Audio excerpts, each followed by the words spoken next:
Ever wondered how to cleanse your kidneys from oxalates and stones? Today we're diving into the world of kidney health, focusing on the role of oxalates. We'll be discussing what oxalates are, their impact on kidney health, the symptoms of oxalate-related issues, and the foods that contain them.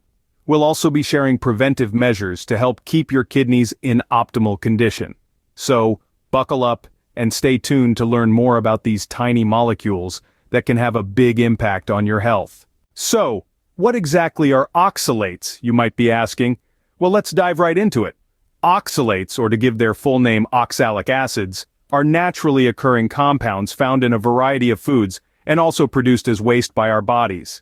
They're like the unsung extras in the grand movie of your body's biochemistry. But just like extras in a movie, even though they're not in the spotlight, they play a crucial role. In our bodies, oxalates combine with calcium and other minerals to form crystals. Now, this might sound a bit magical, like something out of a fantasy novel, but it's not always a good thing. These crystals can range from being microscopic, smaller than a grain of sand, to the size of a small pebble. When they're small, they can move around freely without causing much trouble. But when they grow larger, they can cause discomfort and health problems. The most common issue associated with oxalates is the dreaded kidney stone. Picture this. Hard, jagged crystals forming in your kidneys, one of your body's natural filtration systems. You can probably imagine that's not an ideal situation. It's like having a rock in your shoe, but the shoe is your kidney. Not comfortable, to say the least, but it's not all doom and gloom. The good news is that our bodies are equipped to handle a certain amount of oxalates without any problems. The key here is balance. Too much oxalate can tip the scales towards kidney stones and other health issues, while the right amount is perfectly manageable. And it's not just about how much oxalate we consume.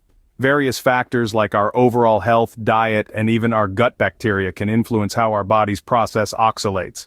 Understanding these factors and how they interact with oxalates is part of the puzzle to maintaining good kidney health. Now that we understand what oxalates are, let's delve into how they can affect your kidneys. The journey is just beginning, and there's a lot more to explore in the complex world of oxalates. So stick around as we continue to unravel the mysteries of these fascinating compounds. Oxalates can have a major effect on our kidneys, but how? Well, to understand this, let's dive into the world of oxalates and kidney health. You see, oxalates are compounds found in many foods we consume daily.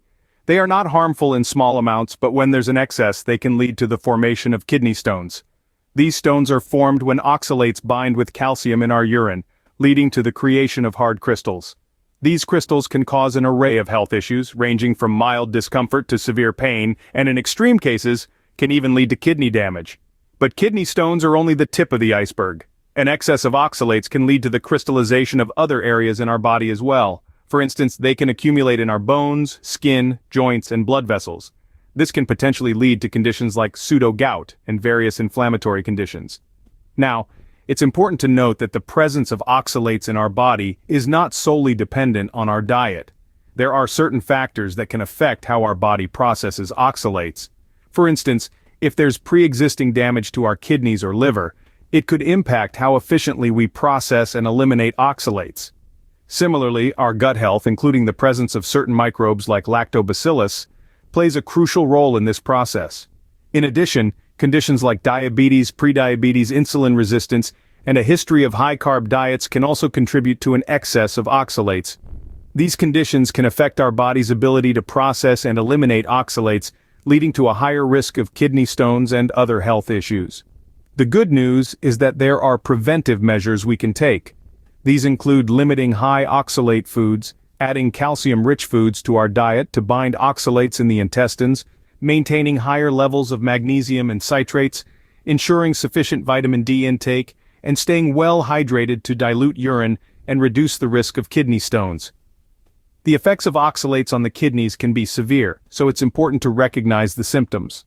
By understanding the impact of oxalates on our kidneys, we can take steps to maintain our kidney health and prevent potential health issues. What are the warning signs that you might have oxalate issues? Well, there are several symptoms to keep an eye out for. First and foremost, kidney stones are a common indicator of high oxalate levels in the body. These can cause discomfort and even severe pain. Oxalate buildup is not limited to the kidneys though. It can also occur in your bones, skin, joints, and blood vessels. Interestingly, this accumulation of oxalates can lead to conditions that mimic gout, termed pseudo-gout, due to the formation of crystal deposits in the joints. High oxalate levels can also trigger inflammatory conditions, which present as persistent discomfort or pain in various parts of the body. Remember, these symptoms can range from mild to severe, and they're not exclusive to oxalate issues. However, if you're noticing a pattern or a combination of these symptoms, it's a good idea to consult with a healthcare professional. If you're experiencing any of these symptoms, it's crucial to seek medical advice. Did you know that many common foods contain oxalates? Yes, you heard that right. Foods like almonds, peanuts, spinach, and even chocolate are packed with these little compounds. Fruits such as kiwi and strawberries, even vegetables like beets, and everyday staples like tea and bran are also on the list. Now you might be thinking that cutting out these foods from your diet will solve all your oxalate woes. However, it's not that simple. You see, dietary oxalates are not directly correlated with oxalates found in your urine. This means that just because you're eating foods rich in oxalates doesn't necessarily mean you'll have a high concentration of them in your urine. It's important to remember that our bodies are complex systems, and the way we process and eliminate oxalates can depend on a multitude of factors. So, while it's good to be aware of what you're eating, don't stress too much. But don't panic, there are ways to manage your oxalate intake. So, how can you reduce your risk of oxalate issues? Let's take a closer look at some preventive measures that can be incorporated into your daily life with ease. First and foremost, consider your diet. Limiting high oxalate foods can be a game changer. These include almonds, peanuts, spinach, chocolate, kiwi, strawberries, beets, tea, and bran. Remember, it's not about completely eliminating these foods from your diet, but rather achieving a balanced and moderate intake. Next, consider the inclusion of calcium-rich foods, especially cheese, in your meals. Why cheese? Well, calcium can bind with oxalates in your intestines, preventing their absorption into your body and instead leading to their elimination as waste.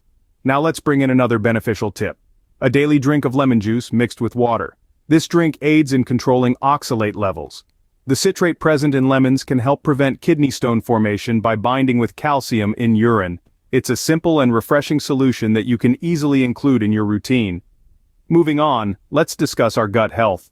Probiotics, specifically those rich in lactobacillus, can be beneficial in managing oxalate levels, as they break down oxalates in the gut, decreasing the amount that gets absorbed into your bloodstream.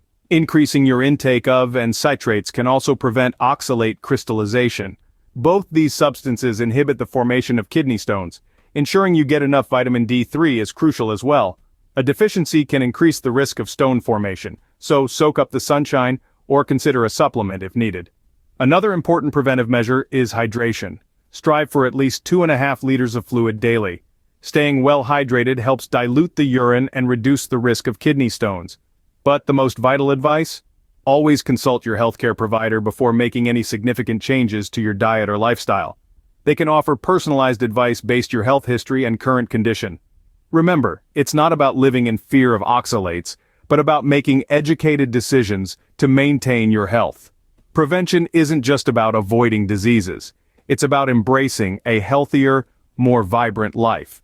So remember, prevention is always better than cure. In conclusion, oxalates play a significant role in kidney health. They're present in foods like spinach, almonds, and chocolate. When they build up in our bodies, they can cause kidney stones and inflammatory conditions. It's essential to recognize these signs early to prevent complications. The foods we eat can impact our kidney health, even though there's no direct link between dietary oxalates and those in urine.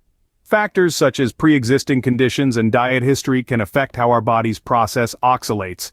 Fortunately, we can take preventive steps.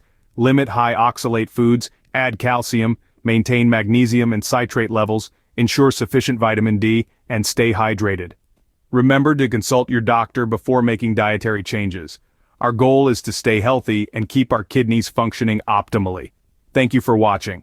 Please like this video, subscribe more health tips, and leave a comment about your thoughts on this topic. Stay healthy.